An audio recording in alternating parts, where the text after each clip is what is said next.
चलिए आज बहुत ही सिंपल तरीके से कुर्ती की कटिंग और स्टिचिंग समझाएंगे। इस कपड़े को मैंने यहाँ पर 4 लेयर में फोल्ड करके रखा हुआ है, यानी कि 4 फोल्ड करके रखा हुआ है। और जितनी मुझे लेंथ चाहिए अपनी कुर्ती की उससे मैंने 2.5 इंच एक्स्ट्रा रखते हुए यहाँ पर मार्किंग कर ली है। और शोल्डर मैंने यहाँ पर 6 इंच रखे हैं और 6.5 इंच आर्म होल, और इस तरह से यहाँ पर मार्किंग कर ली। अब 1 इंच पर बैक वाले आर्म होल के लिए गोलाई देंगे और 1/2 इंच अंदर की साइड को करते हुए यहाँ फ्रंट वाले आर्म होल की शेप देंगे इस तरह से। अब नीचे को 6.5 इंच पर ही मार्क करेंगे, इस तरह से एक लाइन लगा देंगे। फिर 6.5 इंच पर एक लाइन और लगाएंगे इस तरह से।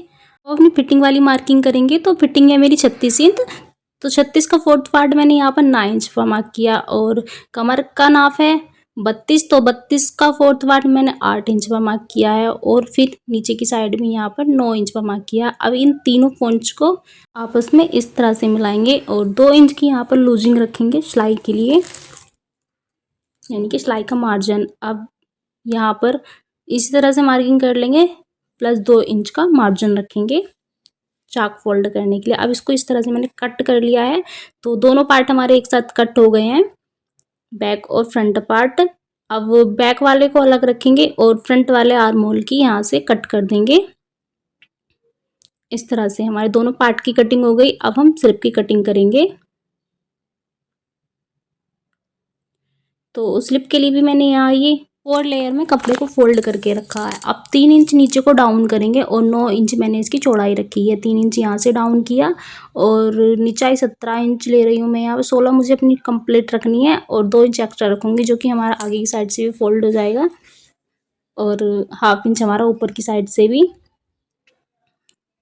दब जाएगा सिलाई में। और अब आपको स्लिप की चौड़ाई जितनी भी रखनी है आप उसके अकॉर्डिंग प्लस 1.5 से 2 इंच एक्स्ट्रा मार्जिन रख सकते हैं। और इस तरह से शेप देते हुए स्लिप की और इसको कट कर देंगे। तो इस तरह से बहुत ही ईजिली स्लिप की कटिंग भी हो जाती है।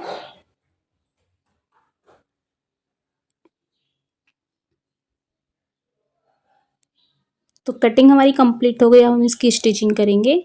तो सबसे पहले हम नेक बनाएंगे। नेक मुझे स्वीट हार्ट नेक बनाना था, तो इस तरह से मैंने ये बुकरम पर कट कर लिया था और एक फैब्रिक का पीस लिया था जो कि इससे 1-1 इंच बड़ा था दोनों साइड से। और इसके ऊपर रखते हुए मैंने सिलाई लगाई और इसके चारों तरफ सिलाई लगा करके कपड़े को अंदर की साइड को फोल्ड करते हुए इसका सेंटर निकालते हुए मैंने यहाँ अपनी नेक को रखा कुर्ती के नेक पर और इस तरह से इसको कट कर लिया। अंदर की साइड से जितना भी एक्स्ट्रा कपड़ा था बीच बीच में कट लगाए अंदर की साइड को और इसको फिर अंदर की साइड फोल्ड कर लिया। तो इस तरह से हमारा फ्रंट वाला नेक बन गया। बैक मैंने इसी तरह से बनाकर तैयार कर लिया था, सिंपल नेक रखा था बैक साइड से। अब यहाँ पर शोल्डर अटैच करेंगे। तो इस तरह से शोल्डर को अटैच करूँगी मैं कुछ, इससे हमारी सिलाई अंदर चली जाती है, दिखती नहीं है शोल्डर्स पर। इस ट्रिक से इसके बारे में पहले ही बता चुकी हूँ एक वीडियो में।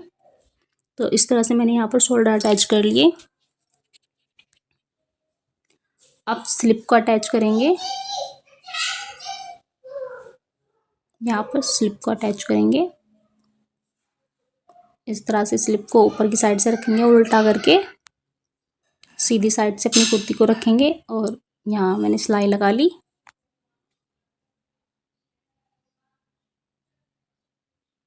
तो स्लिप हमारी लग चुकी है, दोनों साइड से मैंने स्लिप लगा कर तैयार कर ली है। अब फिटिंग वाली सिलाई लगाएंगे यहाँ पर, यहाँ तक दोनों साइड से। तो सिलाई मैंने लगा ली। अब चौक फोल्ड करेंगे इसके, तो नीचे की साइड से दामन फोल्ड करेंगे, जितना भी हमने एक्स्ट्रा रखा था उसको फोल्ड कर लेंगे यहाँ से और यहाँ तुरपन वाली सिलाई लगाएंगे। चौक को भी इसी तरह से फोल्ड करेंगे दोनों साइड से। दोनों ही पर्दे हम इसी तरह से तैयार कर लेंगे।